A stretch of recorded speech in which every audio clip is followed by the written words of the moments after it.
პირველი იანვრიდან მართვის მოწმობა აღუდგებად პირებს, რომლებსაც უფლებას წიმთვრალის შემთხვევის ადგილის მიტოვების, ნარკოტიკული საშუალების მცირეოდენობით შეძენა, მოხმარების ან ქულების განულების გამო ჩამოერთვათ.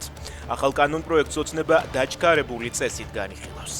ფიქრობ ოცნებას ჩემი დაჭერა უნდა, მაგრამ მე არ მეშინია არც დაჭერის, არც სიკვდილის, ამბობს არქიმანდრიტი დოროთე. საპატრიარქომ მას გუშინ მღვდელმსახურების უფლება შეუჩერა.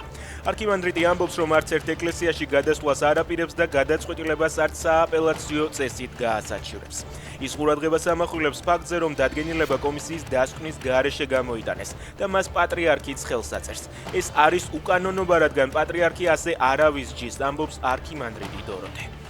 კონვენციით აკრძალული ნივთიერების მოქალაქეების წინააღმდეგ გამოყენებაში ბრალდებული ოცნება ისევ აპირებს ბრიტანულ მაუწყებელს უჩილოს. პაპუაშვილის თქმით, ისინი BBC-ს წინააღმდეგ საჩივრის მოსამზადებლად სავარაუდოდ ბრიტანულ იურიდიულ დახმარებას გამოიყენებენ.